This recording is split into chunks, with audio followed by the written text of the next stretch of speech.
안녕하십니까. 박수를 안 치시네. 저는 수학 가르치는 선생이고요. 이름은 최경재입니다. 제가 강단에 선 지가 제법 오래됐는데요.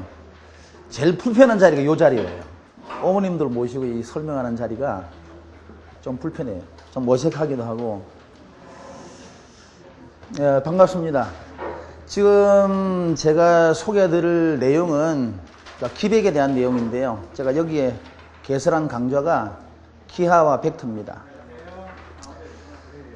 기백에 대해서 부모님들께서 이렇게 학원 시장 조사를 하시기 때문에 어머님들이 일단 그 배우고자 하는 과목에 대한 특징, 어떤 수학적인 내용 이런 것들을 대략적으로는 좀 가늠하고 계셔야 일단은 자제들하고 대화가 통하잖아요.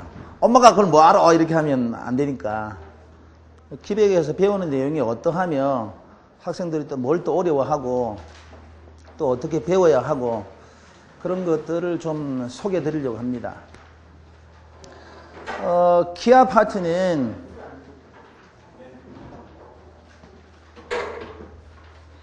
제일 학생들이 익히기에 쉬운 도형을 다루는 거기 때문에 학생들이 익히기에 제일 쉽다고 표현하기는 좀 그렇고 제일 알맞다?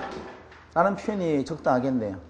그러니까 어릴 때 학생들을 생각해 보세요. 학생들에게 장난감, 교육랑 좀 관련돼 보이는 장난감 많이 사주시잖아요. 어떤 교육적인 의도를 가지고. 그게 이제 도형을 다루는 거거든요. 도형을 좀 익숙하게 만드는. 거기서부터 시작해서 도형과 관련된 내용을 차근차근 이제 배워가게 되는데 사실 교과 과정에서 제일 중요한 단원이 도형하고 함수 정도로 이야기를 할 수 있지 않을까 싶어요. 그게 수학에서도 매우 중요하지만 그걸 어떻게 학습하느냐가 수학의 관건이라고 할 정도로 중요하게 생각합니다.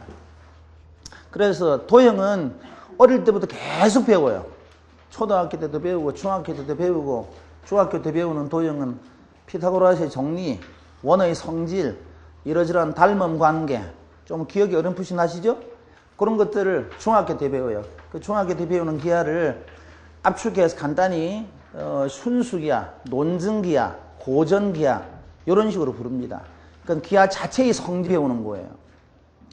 그게 이제 고등학교로 넘어오게 되면은 해석기하라는 이름으로 바뀝니다. 해석기하는 좌표 평면이나 좌표 공간을 통해서 기하를 구현해내는 것을 말합니다. 그러니까 원을 땡그렇게 그려놓고 성질을 따지는 거면 순수기하에 해당되고 그걸 좌표 평면에다 갖다 그려놓고 방정식을 통해서 다루면 해석기하가 되는 거예요. 말은 어렵지만 내용은 뭐 그렇게 어렵진 않습니다. 그 표현에 대한 내용은. 그런데 이제 고교 과정에서 해석기하를 배우면서 내용이 조금 심도 있게 깊어지게 돼요. 그러니까 해석적인 부분이 들어가게 되면 보통 그게 좀 어렵습니다. 그리고 이제 지금 소개해드릴 요 기하와 벡터가 학생들이 고교 과정까지 배우는 기하의 정점이라고 할 수가 있죠. 그러니까 마지막 코스의 기하 과정이 바로 기백에서 배우는 내용들입니다. 거기에는 평면 도형, 공간 도형, 평면 벡터, 공간 벡터 이렇게 배우게 되는데 이제 벡터라는 새로운 도구를 배우게 됩니다. 그전에는 벡터가 뭔지도 전혀 몰랐었는데 기하는 쭉 배워왔었는데 이 단원에 와서 기하랑 관련된 벡터라는 것을 배우게 됩니다. 근데 학생들은 대부분 벡터를 배울 때 좀 피상적으로 그러니까 벡터라는 거 이렇게 생긴 거고 이렇게 쓰는 거구나 그런 도구 위주로만 좀 수박 그달기식으로 이렇게 배우는 학생들이 꽤 많아요. 그게 왜 그러냐 하면은 제가 말씀드리는 게 제가 그냥 있는 그대로 사실 그대로를 제 관점에서 볼 때 표현해 보는 거예요. 그러니까 그걸 잘 여러분께서 들어보시고 이게 기하 벡터는 이런 특징이 있고 이렇게 가르쳐야겠구나 그런 것을 좀 여러분들이 가늠하시는 게 필요하지 않을까 싶어서 말씀드리는 겁니다. 우선 벡터를 가장 알맞게 표현하면은 벡터 기하라고 보면 학생들한테 딱 알맞을 거예요. 벡터 기하. 아까 제가 기하에 대해서 쭉 말씀을 드렸었죠. 근데 학생들은 벡터와 기하를 잘 연계시키질 못해요. 그러니까 기하라는 실체를 잘 모르고 그 기하를 다루는 한 도구로서 벡터를 배우는 것이 아니라 교과 과정에서는 기하 따로, 벡터 따로 놀듯이 그렇게 학습되는 경향이 좀 강해요. 그래서 제가 벡터 기하라고 강조하는 것은 기하와 벡터 단원에서 배우는 그 벡터는 기하를 위한 벡터라고 보시면 돼요. 기하를 다루는 또 다른 한 도구를 배운다. 그러게 이제 학생들은 마냥 어려울지 모르겠지만 좀 아는 사람들이 볼 때는 야, 이게 정말 멋진 도구다. 벡터라는 것이 정말 훌륭한 도구구나 라는 것을 수시로 느끼게 됩니다. 그걸 학생들한테 전달하기는 무척 어렵지만 학생들한테 야, 수학이 좀 멋지지 않냐, 재밌지 않냐 그러면 이렇게 인상을 찌푸리는 학생이 많은 그런 게 묘한 특징이 아닌가 싶은데, 좀 다시 제가 정리해서 말씀을 드리면 기하와 벡터 단원은 기하를 좀 고급 기하를 배우는 단원이고 거기에 벡터를 가미해서 배운다, 이렇게 생각하시면 됩니다. 그럼 벡터라는 게 도대체 뭐냐? 벡터는 기하를 구현하는 도구인데 아까 말씀드린 좌표 평면, 좌표 공간하고 매우 밀접해요. 그러니까 벡터를 제대로 배우면 내가 좌표 공간, 좌표 평면을 또 다른 방식으로 표현하는 거구나. 아까 제가 해석기하에 대해서 말씀을 드렸었죠. 도형을 좌표 평면이나 좌표 공간에다가 그려놓게 되면은 그게 해석기하가 되는 거예요. 방정식을 통한 기하의 구현. 그걸 이제 해석기하라고 표현하는데, 벡터는 그런 도구의 하나입니다. 그러니까 내가 평면 좌표를 배우고 평면 벡터를 배우는 것이 비슷한 관점이에요. 공간 좌표를 배우고 공간 벡터를 배우는 것이 비슷한 관점입니다. 근데 아까 제가 말씀드렸듯이 학생들은 절대 그렇게 느끼질 못해요. 따로 놀게 돼 있어요. 교과 과정도 그러하고. 그러니까 기백 단원에서 배우는 핵심은 그것이 결국은 통합해서 하나다라는 것을 이해하는 게 매우 중요합니다. 그런 체계를 배우게 되면 기하라는 게 참 나름 재밌는 과목이구나라는 것을 느끼게 될 겁니다. 벡터는 절대 어려운 단원이 아니에요. 그러니까 좌표 평면, 좌표 공간 배우듯이 그런 방식으로 배울 수 있습니다. 다 이제 그렇게 배우는 것은 가르치는 사람도 그렇거니와 그 교육을 통해서 그러하다라는 것을 인식하는 게 중요하거든요. 아는 거하고 내가 그것을 제대로 보는 거하고는 매우 다릅니다. 자, 간단히 예를 들어서 내가 문제집에 있는 문제를 풀다가 어떤 문제를 내가 못 풀었어요. 그래서 고민해보고 해도 도저히 안 풀린단 말이에요. 그러면은 뭐 어떤 학생은 질문을 하고 어떤 학생은 이제 해설을 보고 하겠죠. 그래서 해설을 본다고 해요. 해설을 보면 수학이 그 단원, 자기가 지금 공부하고 있는 그 단원을 학습하는데 많이 못 미치지 않다면은 그 학생이 그러면 해설을 이해를 해요. 무슨 말인지 아시겠죠? 내가 그 문제를 못 풀었더라도 해설을 보면 웬만큼 이해가 돼요. 그러면 이제 학생들은 어떻게 착각을 하느냐면 내가 이걸 놓쳤구나. 이거 내가 풀 수 있는 건데. 이런 식으로 생각을 해요. 절대 그렇지 않습니다. 그게 굉장히 큰 차이예요. 내가 이해하는 거하고 내가 그걸 발휘해내는가, 구사하는 거하고는 엄청난 차이입니다. 3학년들 예를 들면 모의고사를 봐요. 그럼 내가 이번에 필 좋은데 다 맞았을 수도 있을 것 같은데 채점해보면 서너 개 막 틀렸어요. 그럼 뭐지? 이래 해설을 천천히 따져보니까 근데 그게 잔실수인 경우도 있지만 착상의 문제라든지 주기력 부족이라든지 개념 부족이라든지 여러 이유가 있어요. 근데 학생들은 일종의 보호 본능으로 실수로 틀린 거로 다 자기가 생각해버려요. 해설을 보니까 다 이해가 되잖아요. 이게 굉장히 중요한 착시 현상인데 기하도 딱 그렇습니다. 제가 말씀드린 이 기백도 학생들이 대부분 어려워해요. 아마 여기 앉아 계신 그 자녀들이 기백을 생판 처음 배우려고 온 부모님도 계시겠지만 아마 한 번쯤 이렇게 배운 학생들도 있을 테고 그럴 겁니다. 배우면 처음에는 뭔 소리인지 잘 몰라요. 아, 어렵다. 뭐 이런. 기백 단원이 딱 그렇습니다. 제가 아까 말씀드린 그런 어떤 체계를 잘 정리정돈해서 차근차근 이렇게 학습을 해가서 생각을 이끌어내줘야 되는데 마치 과제하듯이 숙제 풀듯이 더더더더더 이렇게 진행하면 가르치는 사람은 신이 날지 모르지만 학생들은 전혀 그렇지 않습니다. 기백 과목이 특히 그런 것 같아요. 그래서 제가 간단하게 한 예를 들어 보겠습니다.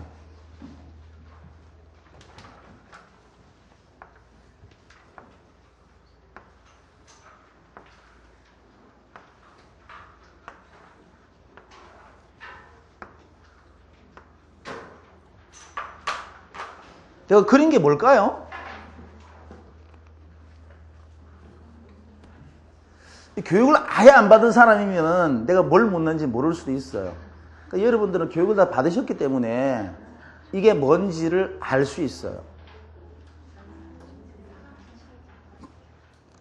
자, 이게 중요한 대목인데요. 내가 평행, 사변형 세 개를 붙여놓은 거예요. 그렇게 볼 수 있죠? 그런데 사실은 내가 직육면체를 그려놓은 겁니다. 자, 그 그림에서 구별이 되나요? 구별이 안 돼요. 그러니까 중요한 건 뭐냐면 여기 요 기백 단원에서 배우는 중요한 도형은 평면이 아니고 공간이에요. 공간. 근데 이제 공간 지각력이라는 전문 용어가 들어가는데 공간 지각력은 선천적으로 좀 차이가 있어요. 죄송한 말씀이지만 이게 연구에 따르면 여자가 조금 떨어진대요. 들어보셨을 텐데? 예. 그건 뭐 제가 팩트를 이야기하는 거니까 제가 비난하는 게 아니고. 그러니까 제가 말씀드린 건 그게 중요한 게 아니고 어쨌든 이 단원에서 배우는 핵심은 공간이에요. 공간을 배우는데 제가 아까 말씀드린 게 교육을 받았다면이라고 한 건 뭐냐 하면 이 직육면체를 워낙 많이 조 상태로 봐왔기 때문에 내가 요거를 공간으로 인지하는 능력을 학습했다는 뜻이에요. 만일 그런 과정이 없었다 쳐요. 그럼 이게 직육면체로 보일까요? 안 보입니다. 그냥 선명하게 그어놓은 걸로 보여요. 이게 이 부분이 좀 부각되어서 이렇게 앞으로 나와 보이고 이 부분이 좀 뒤로 이렇게 물러나 보이고 그렇게 원근감을 자기가 해석하는 것은 학습을 통해서 길러지는 거예요. 제 말이 맞죠?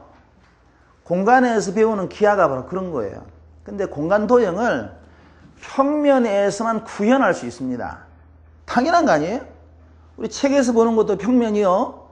칠판에 설명할 때 그리는 것도 평면이요. 뭐 어떤 화면을 본다 하더라도 평면이요. 다 평면이잖아요. 그렇죠? 영화관에서는 뭐 3D 영화 이런 것도 이제 뭐 구현하고 하지만 그것도 원근감을 줬을 뿐이지 평면을 구현하는 거잖아요. 그럼 공간 기하에서 배우는 핵심은 뭐냐면 이걸 공간도형으로 인식하게 만들고 그리고 평면이지만 이걸 이제 안으로 파고 들어갑니다. 이렇게 잘라보기도 하고 분해해보기도 하고 등등등등 복잡하게 들어가죠. 근데 그것을 다 공간적으로 인지하지 못해요. 절대. 그건 저도 안 돼요. 그거는 뛰어난 천재만이 할 수 있대요. 제가 들은 바로는. 천재는 여기다가 자 이렇게 자릅니다. 이렇게 자르고 야 그리고 이거 한 90도 정도 돌립니다. 그게 머릿속에서 이루어진대요. 근데 우리 안 되죠. 이게 어머님들은 저랑 두뇌는 비슷해요. 자, 그럼 이게 중요한 차이가 뭐냐? 학습을 통해서 길러질 수 있다는 겁니다. 공간 지각력은 그러니까 선천적으로 타고나는 공간 지각력의 차이는 있을 수 있지만 학습을 통해서 어느 정도는 내가 원하는 레벨까지 끌어올릴 수가 있어요. 이게 수학 교육에서 매우 중요합니다. 내가 할 수 있고 없고를 교육을 통해서 이끌어내어 준다는 거예요. 교육한다는 게 그런 거잖아요. 기아도 그렇게 교과서가 이루어져 있습니다. 근데 중요한 것은 뭐냐 하면은 그럼 교과서에서 이런 내용을 잘 담고 있느냐? 좀 교과서에 좀 미안하지만 제가 볼 땐 그렇지 않아요. 저기 평가원 원장 맡으신 분이 해마다 한 6월, 7월 이때쯤 되면은 나와서 이제 공개 인터뷰를 하는데 수능을 어떻게 출제할 것이다. 출제위원장인가 평가원장 잠깐 나와서 한마디 해요. 근데 그게 작년 이야기, 재작년이 똑같아요. 교과서에 준해서 열심히 공부한 학생은 누구나 맞출 수 있는 그런 정도로 출제합니다. 뭐 많이 어렵게 출제하지 않습니다. 보통 그렇게 이야기하잖아요. 그 교과서에 준해서라는 게 전 그렇게 수학을 가르치는 사람으로 썩 믿음진 않아요. 교과서가 나쁘고 좋고의 문제가 아니고 내가 수학을 배우는 것이 수학을 배우고 이해하고 이런 거구나 에서 끝나질 않아요. 제가 수학학습에 대해서 3단계를 종종 이야기를 하는데 그러니까 뭐 꼭 수학만이 아니라 3단계라고 하면 이런 거겠죠. 일단은 학습 과정. 내가 그걸 설명을 듣고 이런 게 있구나. 학습 과정. 둘째는 숙련 과정. 내가 그걸 이해한 걸로 끝나는 게 아니라 내가 열심히 연습해가지고 익숙하게 만들어야 될 거 아니에요. 이해가 곧 익숙한 걸 말하는 건 아니거든요. 그죠? 그 이창호라는 걸출한 바둑 고수도 매일 수십 판을 뜨잖아요. 그게 숙련이죠. 그 다음에 그 숙련한 내용을 구사하는 거. 이게 마지막 단계겠죠. 내가 왜 수학을 배우느냐? 수학을 단지 수업 시간에 감동하기 위해서 배우는 거 아니잖아요. 야, 그렇구나. 어차피 멋지게 풀 수 있구나. 그게 공연하는 걸, 선생님이 공연하는, 구경하는 걸 끝나는 게 아니잖아요. 그것을 담아다가 내가 나중에 그러한 상황이 주어졌을 때 내가 구사하기 위해서잖아요. 그걸 위해서 배우는 거거든요. 난 그 3단계가 이제 잘 갖춰져야 한다고 생각하는데, 그래서 학습 단계에서 잘 가르쳐 줘야 하고요. 두 번째는 잘 숙련이 되어야 하고, 그리고 궁극적으로 그게 이제 구사될 수 있어야죠. 필요할 때. 그러면 이제 그게 완벽한 학습의 목표를 달성하는 셈이 될 겁니다. 자, 그렇다면 그 3단계 중에서 가르치는 사람이 관여할 수 있는 게 어디까지일까요? 학습, 숙련, 구사라고 명명해 본다면 가르치는 사람이 관여할 수 있는 단계, 그게 숙련까지예요. 그렇겠죠? 구사하는 걸 내가 쫓아다니면 어떻게 확인할 수 있어요? 숙련까지는 가르치는 사람이 해줄 수 있어요. 그래서 학습 단계에서 제대로 잘 가르치기 위한 강의, 또 숙련해주기 위해서는 어떤 코스를 밟아야 하느냐라는 것, 그런 것들이 잘 갖추어지면 뭐 꼭 저라서가 아니라 누구든지 좋은 교육을 할 수 있을 거라고 생각합니다. 근데 이 학습 단계에서 잘 가르치기 위해서는 가장 중요한 것이 그 기준이 교과서가 아니에요. 나는 제가 가르치는 수학의 기준은 교과서도 아니고 그 수학이라는 광범위한, 물론 그 내에서죠. 근데 전 제가 지금까지 공부하고 제가 익힌 제 나름의 수학을 가르쳐요. 그래서 제가 가르치는 강의 내용은 어디에도 있잖아요. 뭐 대부분 선생님들이 다 그러시리라고 짐작은 하지만 저는 처음부터 끝까지 거의 제 수학을 이야기를 해요. 그러니까 제가 공부하면서 느꼈던 애로사항을 해결하기 위해서 어떻게 발생하는 게 필요할까? 또 그런 근거를 어디서 가져와야 할까? 수학이 근거가 돼야 될 거 아니에요. 그죠? 일단 학생들에게 어떤 문제가 요구된다면 그 문제는 어떤 이유에 있을까? 어떤 학습, 교육적인 의도가 있을 거 아니에요. 평가원에서 문제를 출제한다고 할 때. 그러면 그게 어떤 교육적인 의도에 의해서 출제가 되며 그 출제의 근거는 어떠하다. 그런 것들을 잘 살펴보면 학생들을 어떻게 가르쳐야 한다는 게 딱 길이 보이거든요. 그리고 실제로 저도 누구 못지않게 문제를 많이 풀어본 사람이에요. 문제 많이 풀어보기는 저를 따라올 사람이 없지 않을까 싶은데 거의 대한민국에서. 제가 거기 그 프로필에 제가 적어놨는데 제가 좀 특이한 이력이 있어요. 학벌이야 저도 누구 못지않게 빵빵한 학벌을 갖고 있습니다만은 학생들을 가르치기 위해서 제일 최고 학벌이 서울대 수학교육학과겠죠? 저 그걸 제대로 나왔습니다. 제대로 아니군요. 공부를 좀 이렇게 열심히 한 것 같지는 않으니까. 어제는 나왔습니다. 그 다음에 그 아래 이력을 보시면 제가 네이버 지식인 등급이 태양신이에요. 어머니 그 태양신 잘 모르실 수도 있는데 지식인 등급 태양신 어떤지 아세요? 그게 지식인 등급이 제일 아래가 하수인가 시민인가에서부터 쫙 등급이 있어요. 그게 몇 달 전까지 한두 달 전에 태양신이 제일 위였어요. 근데 네이버에서 그때 설문조사를 하더라고요. 이 지식인 등급을 바꿨으면 좋겠느냐, 바꾼다면 어떻게 바꾸면 좋겠느냐 설문조사가 왔어요. 저는 그 설문조사에 임했었는데 거기서 선정을 해가지고 또 선물도 보내왔어요. 근데 그 설문조사 결과 위로 계급이 더 붙었어요. 태양신 위에 은하신, 우주신, 수호신, 절대신 이렇게 더 붙었어요. 제가 지금 태양신인데 아마 한 달 내로 은하신이 될 것 같아요. 애들한테 내가 태양신이라 그러면 깜짝 놀랍니다. 태양신이면 어마어마한 위에요. 제가 지식인을 이용하는 사람들을 전체로 해서 이게 리스트가 다, 이게 등수가 다 매겨졌거든요. 제가 현재 등수가 360등 정도 돼요. 아마 1000만 명 훨씬 넘을 거예요. 네이버 이용하는 사람들이. 그 중에 제가 360등? 360몇 등 정도 돼요. 제가 왜 이런 말씀을 드리느냐 하면, 수학을 이렇게 좀 어려운 학생들 있잖아요. 그 학생들한테 수학을 전해주는 게 재밌어요. 그래서 저는 수학을 교육하는 게 전 천직이라고 생각하는데, 학생들이 그거 몰라가지고 막 낑낑거리는데 그걸 옆에서 도와주면, 쌤 짱! 그거 좀 흐뭇하잖아요. 그런 게 재밌어요. 그리고 좀 보람되기도 하고. 지식인에 제가 그런 수학 답변을 해주다 보니까 이제 계급이 그 정도까지 오르게 된 거예요.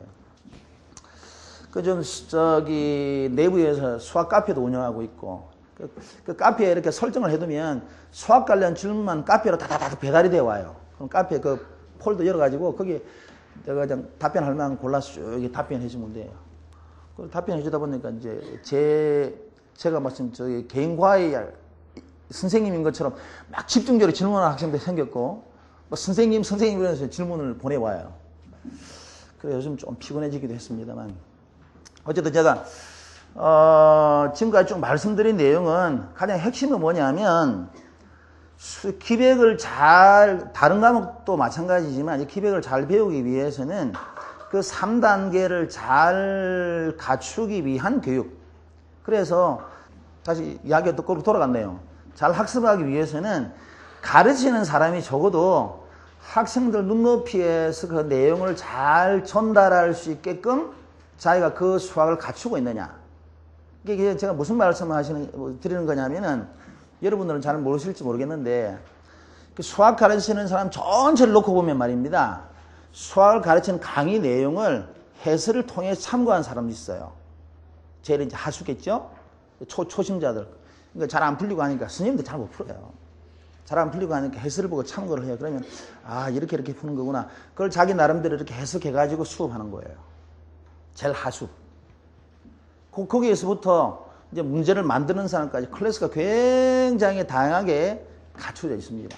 학생하고 똑같아요. 학생이 그냥 수포자에서부터 엄청 수학 잘하는 학생까지 나눠져 있잖아요. 그죠? 선생님도 거의 똑같아요. 여러분들은 믿지 않으실지 모르겠지만, 제가 가르치는 학생이 예전에 유학 갔다가 거기서 이제 자기가 목격했던 거라고 그러는데, 그 수학 선생님이 2차 방정식을 못 풀더래요. 2차 방정식이 근육 집어넣어서 푸는 이런 게 안 되더랍니다. 그 자기가 황당했다고. 그건 이제 편차 이야기겠습니다만, 어쨌든 가르치는 사람이 그 수학을 제대로 잘 알아야 합니다.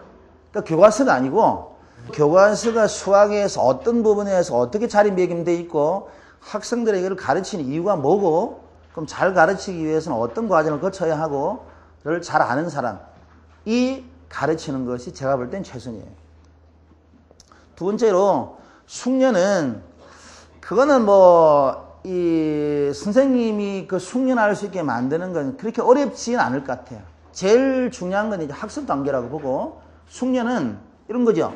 학생들이 많이 풀게 만드는 것. 그렇죠? 과제 많이 내주고 많이 풀게 만들고. 근데 그게 과제를 내주고 채점하는 것이 거치면 그게 피드백이 잘 안 돼요. 그럼 잘 아시겠죠? 어머님들이 또 제일 관심을 가지는 부분이 그 부분이라고 생각을 해요. 숙제를 내준다 치고, 그럼 틀린 문제 어떡할 거냐? 시험을 본다 치고, 틀린 문제 어떡할 거냐? 이거죠. 근데 저는 그걸 어떻게 운영을 하느냐 하면, 일단 수업과 관련해서 주 내용은 질문이라든지 그런 것들은 제가 커버를 해요. 근데 제가 전체를 다 관리하기 힘들어서 나머지 과제라든지 또 기타 학습 관리에 대해서는 제 조교가 저를 도와서 같이 이제 일을 하게 돼요. 그러니까 수업 시간 끝나고 남아서 시험 보고 남아서 더 질문을 찐득하게 할 수도 있고, 조교 그 정도는 도와줄 테니까, 일단 가장 중요한 점은 배우는 그 학습의 주체는 학생이잖아요. 자기가 모르는 것을 해결하겠다는 의지, 그것을 다음에 어떻게 되겠지 이렇게 넘어가는 것이 아니라 그걸 해결하겠다는 의지를 가지고 행동으로 표현만 해주면은 도와주잖아요. 나도 도와주고 학생도 조교도 도와주고 당연히 도와주죠. 아니 이거 어떻게 되는지 좀 가르쳐주세요 하는데 아이 바빠 다음에 이렇게 그럴 강심장 선생님이 없을 거예요. 다 도와줍니다. 가장 중요한 건 학생이 그런 의지를 가지고 있느냐가 중요하고 또 선생님은 그걸 독려해주고 질문할 게 있으면은 특히 중요한 건 개념적으로 학습에 갈 때 네가 그냥 그런가 보다 절대 안 됩니다. 그건 다음에 꼭 탈이 나게 돼 있어요. 개념을 학습에 갈 때 잘 이해가 안 되는 것은 2번, 3번 물어서 확실하게 자기 것으로 만드는 그런 의지 끈기가 좀 필요해요. 자, 그래 제가 좀 요약을 해드리면 결국은 이 기하 벡터도 수학의 한 부분인데 아까 말씀드린 학습 과정, 숙련 과정, 그리고 자기가 알아서 잘 구사하게끔 이런 과정을 밟아주면 되는데 학습 과정에서는 일단 가장 그 편차가 큰 게 학습 과정에서 학생들이 잘 학습할 수 있도록 얼마나 잘 가르칠 수 있느냐. 아까 도형 하나만 제가 딱 그랬지만 이 도형을 어떻게 해석해 주느냐에 따라서 학생은 받아들이는 게 매우 다릅니다. 매우. 겉으로 보기에는 그냥 요 선 몇 개로만 보이잖아요. 근데 이것을 의도를 가지고 보게 되면 다른 여러 가지 양상으로 보이게 돼요. 그런 것들을 다양하게 이해하고 분석하고 자기가 관찰할 수 있게끔 도와주고 그것들을 통해서 이 공간기하에서 배우는 기하와 벡터를 제대로 잘 익힐 수 있게 만들고 그리고 그것들을 잘 숙련할 수 있게 만들고 그리고 과제를 내주고도 과제가 뭐 예를 들어서 좀 어떤 학생은 뭐 적게 틀리고 많이 틀리고 편차는 있겠습니다만 틀린 문제를 자기가 재학습할 수 있도록 유사 문제를 통해서나 이게 피드백할 수 있게 관리 감독하고 그렇게 하면 숙련 단계는 얼추 충분하지 않을까 싶어요. 그러면은 일단 그런 학습 과정을 통해서 학생들이 배운 내용에 대해 어느 정도 학습 포만감을 갖게 되고 좀 자신감도 갖게 되고 다음에 그것을 통해서 이제 자기가 새로 문제집을 푼다든지 자기 공부를 할 때 그 배운 걸 근거로 해서 공부를 해 나간다면 조금씩 실력이 더 상승하지 않을까 저는 그렇게 생각합니다. 가르치는 사람으로 살 수 있는 가장 최선의 교육은 뭐냐? 최선의 강의는 수업 시간에 오로지 수업 시간에 모든 것이 학생이 잘 받아들일 수 있게끔 수업 시간에 집중하는 것. 그게 책으로 배울 수 있는 건 한계가 있어요. 그렇기 때문에 수업 시간에 잘 학생이 이 배우는 교과에 대해서 이해할 수 있게 만드는 게 가장 중요하다고 생각합니다. 그 다음으로는 이제 보조수단으로 잘 학습할, 잘 숙련할 수 있게끔 도와주는 것. 그렇게가 잘 갖춰지는 것이 제가 볼 때는 강의의 핵심이 아닌가. 저는 그렇게 생각합니다. 그래서 저는 첫 번째 단계를 잘 학습할 수 있도록 제가 가지고 있는 수학을 내가 어떤 문제를 풀다 보니까 이런 게 잘 안 될 때는 이렇게 푸는 게 알맞더라라는 그런 발상 위주로 학생들이 그 발상을 자연스럽게 자기 것으로 만들 수 있게끔 그렇게 강의하는 것이 그렇게 말씀을 드릴 수 있겠습니다. 제 강의 소개는 대략 요 정도고요. 그리고 거기 강의 시간하고 그 스케줄에 대해서는 강의 시간이 나와 있는데 기간이 정확하게 잘 적혀 있지 않은데 제가 이 기백 강의를 한 12주 정도 옳지 않고 그 정도로 잡고 있습니다. 예, 그러니까 12회죠. 예, 12회 정도로 그렇게 잡고 있습니다. 앞뒤로 약간 변동이 있을 수는 있는데 또 시험 기간 되면 시험 기간 전에 학생들이 그 시험과 관련해서 학습을 할 수 있게끔 제가 자료도 또 따로 제공하고 그러니까 강의 시간은 그러하고 강의 기간은 한 그 정도로 그렇게 잡고 있습니다. 그리고 학생이 처음 배워도 강의를 수업을 들을 수 있게끔 아마 처음 배우는 학생들이 또 좀 있을 것 같은데 처음 배워도 학습할 수 있게끔 그리고 한번 배웠더라도 크게 진부하지 않게끔 제가 또 아까 말씀드린 가르친 내용이 교과서적인 이런 식의 강의가 아니기 때문에 뭐 처음 배우든 다시 심화 과정으로 배우든 크게 차이는 없을 거예요. 다 만족할 수 있게끔 제가 배려해서 강의를 하도록 하겠습니다. 제 설명은 이 정도로 마치겠습니다. 혹시 질문이 있으시면 예. 선생님들에 따라서 정석을 네. 아, 이게 맞습니다. 아, 제대로 잘 말씀하셨네요, 이게. 그게, 저기 교재가 실력 정석하고, 그 다음에 일품, 그리고 블랙라벨, 요렇게를 제가 선정했는데, 그런 제가 아까 말씀드렸듯이 제 강의 기준이 거기에 있는 건 아니에요. 단지 거기 있는 문제들을 쓰겠다라는 거지. 그리고 생각을 해보세요. 그러니까 어떤 A라는 수학 선생님이 어떤 교재를 가지고 있고 B라는 선생님이 B 교재를 가지고 있어요. 그 교재라는 것이 차이가 있다라고 하면은 문제일까요? 개념 설명일까요? 그 생각해 보셨어요? 그러니까 A라는 선생님이 수학 교재를 가지고 있어요. B라는 선생님이 수학 교재를 가지고 있어요.